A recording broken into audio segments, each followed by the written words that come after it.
tatay mo, veteran, American veterans, di ba? Buhay pa ba? Ah, Buhay pa. oo. Haba naman ang buhay. Pag pagkagal, malalakas. Pero may edad na. Ay, dad na.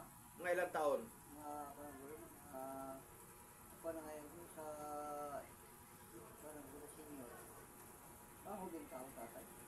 Napunta ko dito. Tapos naman doon. Oo. Nag-araro ko lang yan. Nag-araro pa.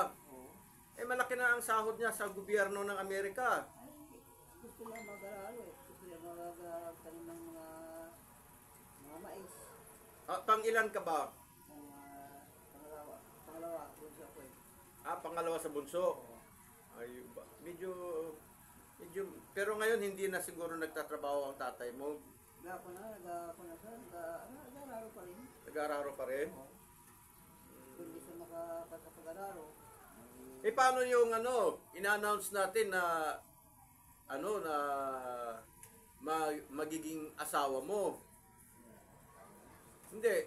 Ina-announce natin sa YouTube na kung sino ang gustong hindi na. Ha? Meron tulad yan, magbenta siya ng kalabaw dalawa.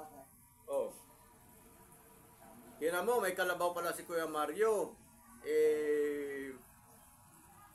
Ang alam ko, ang kalabaw ay 100,000.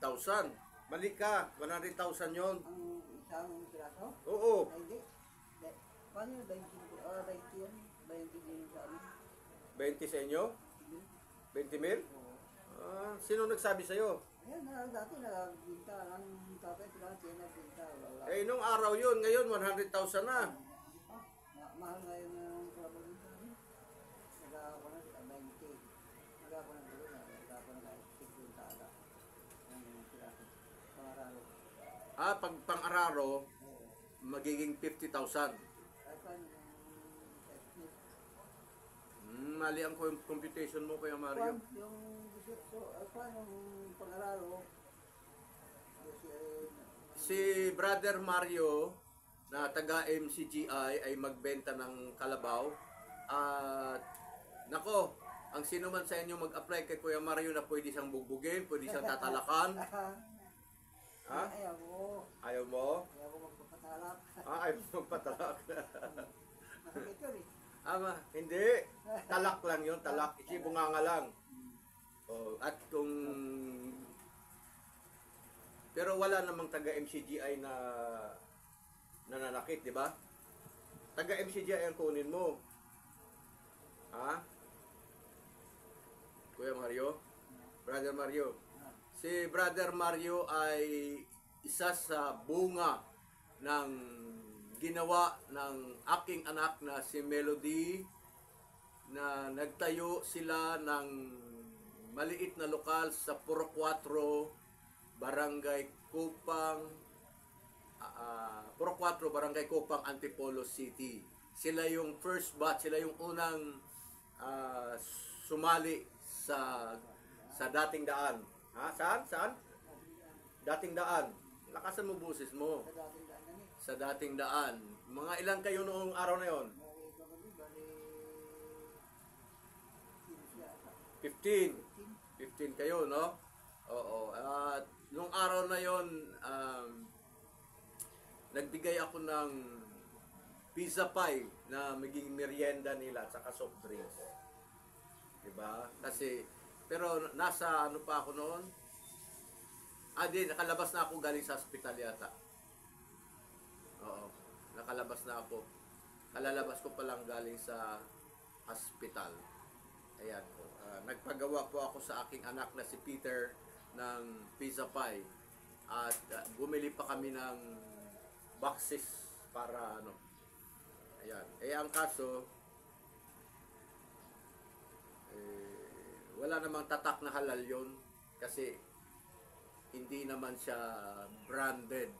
Ayan. So sila yon, si Kuya Mario. At mayroon pa rin nagpatuloy na dumadalo. Sino-sino yung mga... yung parang katulad ng ito, si Silvina. Selvina. Si Juan.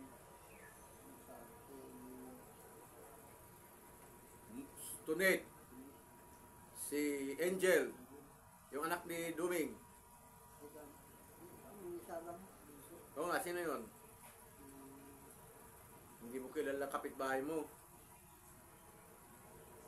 Lagot ka ngayon, magagalit sa'yo yun. Dumadalo yun. So, ayan po si Brother Mario Borlado at magbenta siya ng kalabaw. Ano yun? Ibebenta mo kakatayin o buuhan? Buuhan? Mas malaki ang kita kapag kakatayin. Ang hindi na ba, ay ang pang-manisa, ibigin ka pang-araro ng iba yan. Pang-araro. Pang-araro. Mga panin, mga lalaki. Pang-araro. Pang-araro yun. Okay. So, ayan po. Si Kuya Mario o si Brother Mario. Si Brother Mario ay lagi siyang pumapasyal sa akin, bumibisita dahil hirap akong lumakad dahil sa ang sakit ko ay abscess or nana sa utak na kung saan apektado yung aking dalawang lower extremities, yung aking legs. Kaya magpapahilot din ako sa kanya pagkatapos ng aming filming, ng aming content. Gagawa lang muna din kami para meron kaming i-upload. At siyempre, kasama na rin yung paghilot. Yan, si Brother Mario.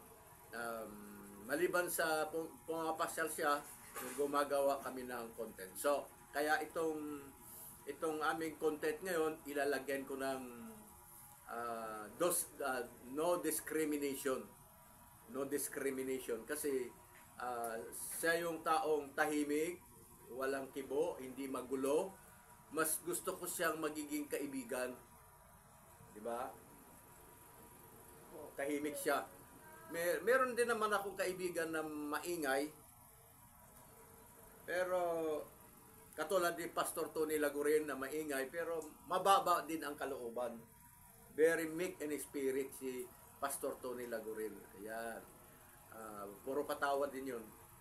Ayan. So, ganun po ako. Pag yung medyo hindi maganda ang pag-uugali, medyo iwas ako kasi hindi mo maiwasan na magkaroon ng tampuhan. Di ba, no, Kuya Mario? So, ayan po, maraming salamat sa inyong panonood sa aming content ni Brother Mario or Kuya Mario. Mangyari, nasanay akong magtawag sa kanyang Kuya Mario dahil empleyado siya dati ni Anita Ando na kung saan tinawag siya ng Lucky at doon ko siya nakilala. At hindi niya ako nakakalimutan. Dahil ito si Kuya Mario, nung magkapera ako, mahaba ang buhok, pinagupitan ko. Ngayon, mahaba ang buhok, kaya pinagupitan ko. Ayun, siyempre, kapag ikaw magandang yung pag-uugali, ang tao, lagi kang papasyalan at lagi kang dadalawin. Ngayon, meron talaga ding taong nagagalit sa iyo. You cannot please everyone. Yung iba naman nagagalit sa akin, siguro hindi nila nakuha ang aking tunay na pagkatao. May nagagalit sa akin. Kahit nabigyan mo na ng tulong, galit pa rin. Nakakatuwa. Di ba, no? Galit pa rin.